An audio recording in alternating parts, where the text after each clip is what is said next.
Hey guys, Joshua Cersei here. I wanted to take a little bit of time to give you some more details on what the Lord has done to get me here thus far in my tract of ministry. And so just share maybe 5 or 10 minutes of what the Lord has done and how He's gotten me here.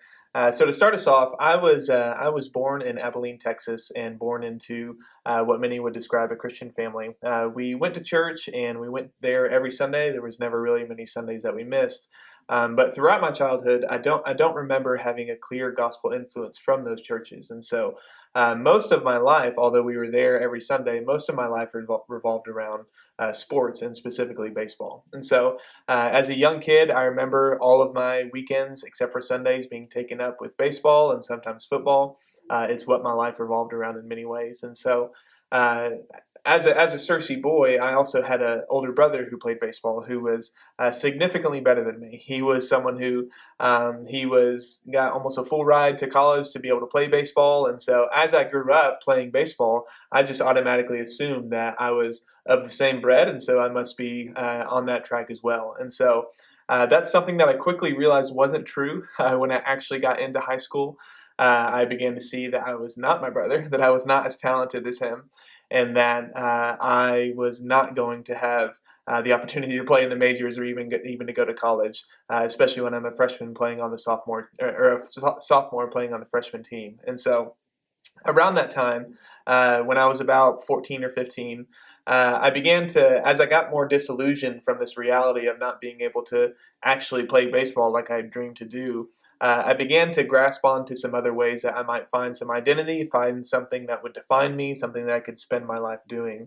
And the first thing that really came up was ministry. And this was something that throughout my childhood, there were small instances, small snapshots that the idea of ministry was brought up to me, and it was something that I always kind of shrugged off because it seemed like baseball is definitely the better option. And so, but right around that time as well, right when I began to see that I was not as talented as my brother at baseball and that I wouldn't have that as a future, my parents shared with me a story that so I was born in Abilene, like I mentioned, and I uh, don't know much about this church. I don't know much about this pastor, but around when I was 14 or 15, my parents shared with me that when my mother was pregnant with me, they were attending a Sunday service one time, and it was a normal Sunday service, nothing out of the norm, norm. But in the middle of the sermon, the pastor stopped and asked my mom to stand up. And she was obviously pregnant with me, and he said, "You need to begin to pray for that kid because one day he's going to do pastoral ministry." And so I'm 14 or 15, newly disillusioned from the reality of not being able to play baseball. And my parents tell me this really strange story that I didn't really know what to do with. I didn't know what it meant. I didn't know how to process that at that age. And so that's something that I just kind of grasped onto really quickly. It was really just this, okay, I can't do baseball. I guess I'll do ministry. And so I, in many ways, became the kid who was always talking about being a pastor, always hanging out with his youth pastor, and always trying to volunteer in the youth ministry as much as possible so that I could be that ministry kid. And up until the age of 18, that's how I was. And then finally, at the age of 18, the Lord actually saved me. The Lord actually began to realize through a lot of really difficult seasons and a lot of difficult times, moving to a new city where I didn't really know anyone except my new ex girlfriend. And in that time, the Lord just began to show me that I did not have a real affection for Him, that I did not have a real trust and a real belief that my greatest need is to be reconciled to God, and that Jesus is sufficient to meet that need, that His blood actually covers me from my sin, and that being reconciled to Him is the greatest joy in life. And so at 18, that got revealed to me, and by God's grace, He led me along and actually gave me the gift of faith to trust in Him, which was a grace because here I am in this new city in Denton, Texas, and I could have, having realized that I wasn't a Christian, I could have just said, okay, well, I'm going to just explore the world and see what will happen. But by God's grace, He saved me and He showed me the actual worth and value of the gospel and His glory. And so in that time, over about a month to 4 month period after the Lord actually saved me, I began to see there's this organic growth of a desire to actually make known this God who I had just come to know. And so it was no longer something about just an identity. It was no longer something about, I have to do this because I don't have baseball. It actually grew within me what seemed like a spirit-led growth to make Jesus known, to show his glory, to show his worth, for me to, in any way that I can, to lift up the name of Jesus Christ to the church so that they can trust in him, so they can see the God who has actually saved them and rejoice in him with all they have. And so with that, I felt that call to ministry and really quickly began to discuss with my pastor here at the Village Church of Denton, Bo Hughes, what it would look like to possibly get some sort of training, get some sort of equipping. And he just, in a really loving and gracious way, which is what he does mostly, if you know him, just began to tell me to be 19 in the most faithful way that I can. To be 21 in the most faithful way that I can, and to just trust that if the Lord has called me to ministry, it's something that he will bring to fruition. It's not something that I actually have to force. But unfortunately, at the age of 19 and at the age of 21, that's not something that I wanted to hear. Growing up in the Village Church as a believer, or really becoming a believer in the Village Church, the only idea for ministry that I had was watching Matt Chandler on the screen. And so I automatically thought, that's what ministry looks like. That's what his track to ministry, how quickly he came into ministry and how quickly he was fruitful in it. That must be what ministry is and what the call to ministry is. So when Bo told me to slow down and to just be faithful, it's not something that I wanted to hear.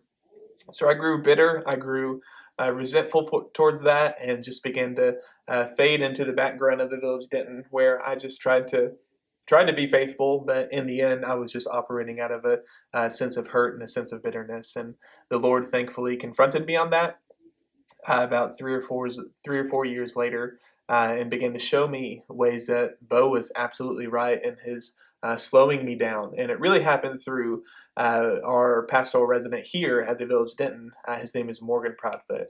And so I remember going to him and just saying, I don't know what to do here. I feel this call to ministry. It's been about 5 or 6 years now, and that sense of calling has not gone away. It's been affirmed by my community, but it doesn't seem like there's really any opportunity to move forward. And he was just the perfect person to talk to about that, because he at that time was in his late 30s and was a burnout church planner, had experienced what that's like. And so he was not where he thought he would be at that time either. But God graciously had a different track for him than he actually planned for himself. And so for me to be able to hear that, I began to reflect a little bit more about what a long-term track to ministry looks like. People my age, and really guys in ministry my age, have a really hard time thinking in categories of decades, thinking in categories of what I want to do when I'm 55 or when I'm 65.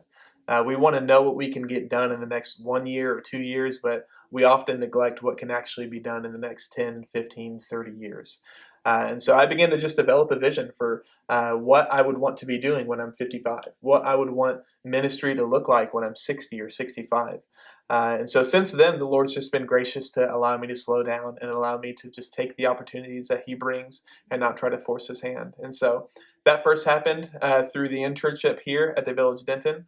I've been an intern for the last 2 years, and the Lord has been incredibly gracious to shape me and equip me in some really foundational ways. But now I have the opportunity to go and be a pastoral resident at Church of the Cross, which has really developed within the last 6 months or so. J.R. Vassar, who is the pastor at Church of the Cross, has long time been a guy that I've listened to, that I podcasted and just listened to him when he was up in New York, and now he's down here in Grapevine. And I had the opportunity to just connect with him to share some things that were beginning to burden me about ministry and what I felt like the vision for ministry that God was calling me to, specifically the idea of church revitalization. The Church of the Cross is a church revitalization, and so I wanted to talk with JR and see what it would look like to hear from him, his experiences, hear from him just some wisdom on how I can move forward in that vision. And through those conversations, I just began to notice all the more that there was a gap in my equipping, a gap in my training that still needed to be filled in order for me to be a faithful pastor, and a faithful pastor nonetheless of a church revitalization. And so I'm an intern right now, and the jump from intern to lead pastor is an incredibly large jump. And so began to discuss with him what it would look like to possibly receive that equipping from him, and he brought up the idea of a church residency that they were currently working on. And I have been offered that. I have accepted that from JR. And I have more details if you want to check out the residency information page. You can see exactly what's all going to be involved in that and why we're excited to accept that. And so that's kind of my story. That's how the Lord has gotten me here thus far. That's how He's both saved me and how He's called me to ministry. If you have any questions, you can feel free to shoot me an email. On the bottom of the website, you'll see where you can contact me. And I'd love to hear your thoughts. Thank you.